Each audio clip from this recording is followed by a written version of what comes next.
Well, for the first time since late October, Club Dub closed. Whoa, today. wow. Yeah. I don't know how to react. It's so long since they lost a football game. But listen, if you believe in justice, like sports justice, I would say that justice was served at the very end, because this was a game that I have a hard time trying to convince anyone the Bears should have won based on how they played. So ultimately, they gave a valiant effort. This team never quits. And every now and again, they get a positive thing that goes their way. But at the end of the day, you find out how difficult it is in the NFL to go on the road and beat teams. Yeah, Chase Daniel splits his 2 starts today. Rough from the beginning. Just didn't look as sharp as you expected. Well, no, and listen, it probably shook him. I know he's a veteran, but it probably shook him when one of his, I think his first pass of the game was intercepted by Ogletree and taken back for a touchdown. Look, I know a lot was expected of Chase today because of how well he played on Thanksgiving Day against the Detroit Lions, but there's a reason why Chase Daniel is a backup quarterback. Backup quarterbacks can give you a boost every now and again. They can't play well consistently, hence the reason why they're a backup. If they played well consistently, they'd be a starter. It's really kind of basic, and I'm not taking a shot at Chase at all. Chase Daniel is a backup quarterback, and what we saw today is a backup quarterback because he struggles to be good consistently, and we saw him have a difficult day, a worse day than he had against the Lions. All the way around, there was mistakes that were had. The Bears always win the turnover battle. Today they were -2 in the turnover category, so Chase didn't help them out there. It just wasn't a good effort. And, I think you saw sometimes as well, I believe Chase was sacked 5 times. There were several incidents in several situations in that game where you see how valuable Mitch is and his ability to escape the rush and get out and make plays with his feet. Chase can't do that at this point. So a lot of drop passes. Saw Anthony Miller drop a pass. Saw Taylor Gabriel drop a couple of passes. This wasn't just Chase Daniel. And, hey, if we're going to throw shade out there at this 8-4 team, which, listen, that was tongue-in-cheek, I mean, how about the defense? Yeah. They've been dominant for so long this year. They've been great taking the ball away. They give up well over 200 yards and 20 points in the second half and into overtime. You don't expect them to do that, even though it's on the road against a team that's got a couple of pretty explosive weapons in Saquon Barkley and Odell Beckham Jr. But look, if you want the label of being great and number one and elite, these are the moments where you have to rise up and save your backup quarterback's bacon. And today, they didn't have enough. But look, no panic here. I mean, you go on Twitter and you would think this team is, 1-13. Of course. But I mean, look, it's the nature of the National Football League. I said earlier in the week, I picked the Bears to win the game 27-20. I got the 27 right. I just didn't get the Giants right. But I was okay with them being cautious with Mitch. Yeah. And people are upset. Well, why didn't Mitch play? Because he's not ready to play. Because he's 24, and because he's the second pick of the draft, and because he's your future. That's why you didn't expose him to further injury out there.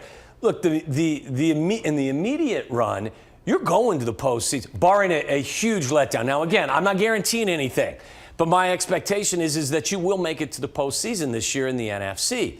Not just this year, but he's your future. Totally. Ask the Indianapolis Colts if they would have done some things differently with Andrew Luck. Ask the Miami Dolphins if maybe they'd done a few things differently with Ryan Tannehill. When you start talking about a shoulder injury, the throwing shoulder of a young quarterback, I got no problem with Matt Nagy and the entire Bears organization playing this one safe. So, you know what? Like you mentioned earlier, Chase Daniel, backup quarterback, 1-1, filling in for Mitch. And both of those games were on the road. My expectation is that Mitch will be back, and some of the things he does exceptionally well will be on display, and will give them a better chance to win against a very good Rams team. Oh, during this football season, the only reaction is overreaction. Of course. But let's talk about some of the drama that did unfold. How much guts does it take for Nagy to call a play like he did with 3 seconds to go to tie the game? Yeah, I mean, listen, he's got the ultimate confidence in himself, in his system. He believes it works, and it's proven that it has worked in Kansas City with Andy Reid and in other places, Matt, along the way.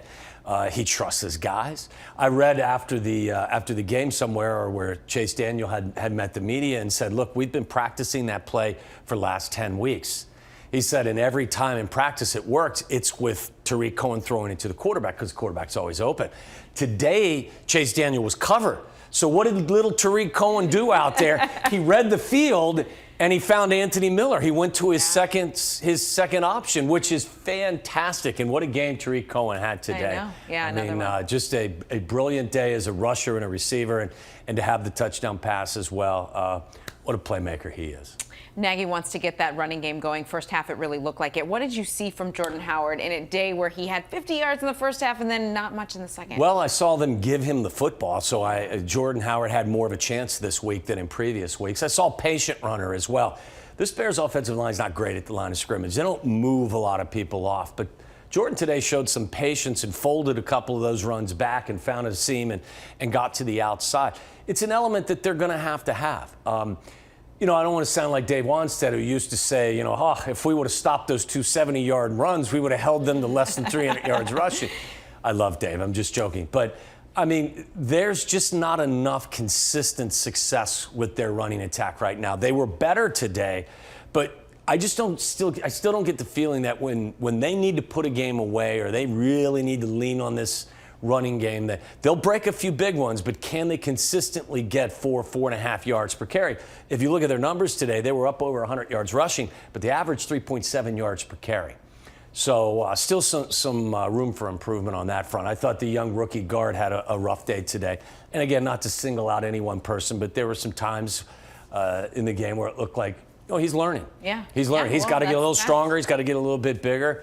Not having Kyle Long in there kind of changes the dynamic of that offensive line. So, yeah, I mean, it wasn't their best afternoon for sure, but you're going to have these. Oh, of course you are. And now, potentially, Trubisky comes back after 2 weeks off in a huge game on Sunday night. What are realistic expectations? Well, it's a really good question.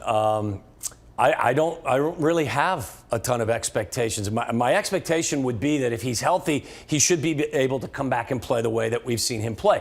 My concern is this. For a young quarterback, there's two concerns.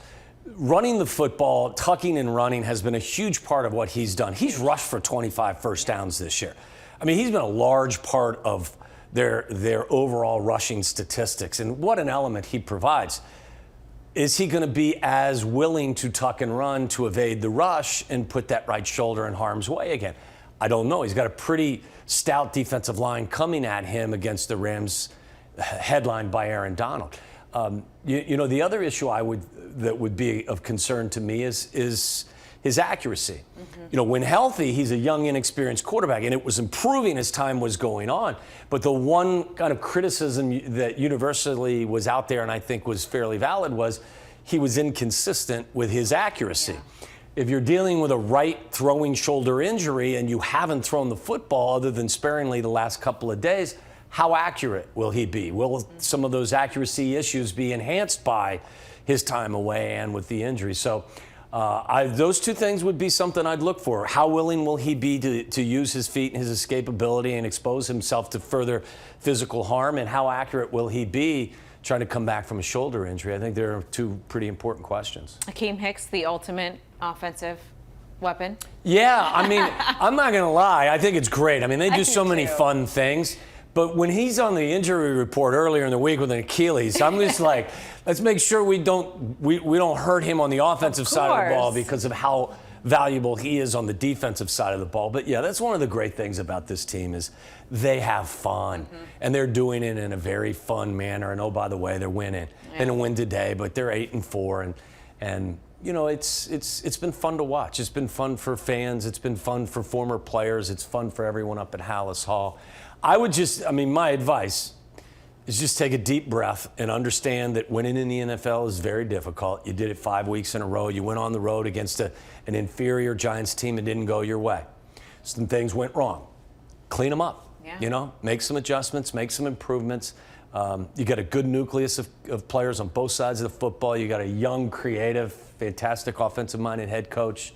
You're pointed in the right direction, not just in the future, but in 2018. So we'll see if they can circle the wagons, so to speak, and find some success against the Rams. This is going to be a really difficult game. No doubt. You know, I mean, the Rams do a lot of things well, but they're not a perfect team either. You can get the ball into their secondary and make some plays against them.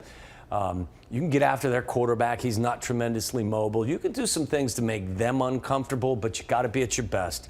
You can't have penalties. Got to take care of the football. You got to play somewhat mistake-free. But would I be shocked if the Bears beat the Rams at Soldier Field next Sunday night? Absolutely not. There's no one on this football universe any longer that scares me to the point where I don't think they have a chance to beat them. My, how the times have changed. Yes. I mean, Yeah. how many times did we say in the last couple of seasons they have enough to compete but not enough to win? And now, I mean, things have changed. Look what's inside their huddles on both sides of the Yeah. football. You've got Allen Robinson, Trey Burton, Taylor Gabriel, Anthony Miller, 2 running backs, and a young quarterback who's starting to develop. Defensively, you added one of the top 3 defensive players in all of football via trade when the season began. And your secondary and the rest of the front 7 are benefiting from the appearance of Khalil Mack. If you watch Bears cornerbacks, they don't really ever have to come out of their back pedal because they know that the ball's coming out quick. Otherwise, a quarterback's going to be hurting. So everybody benefits from it.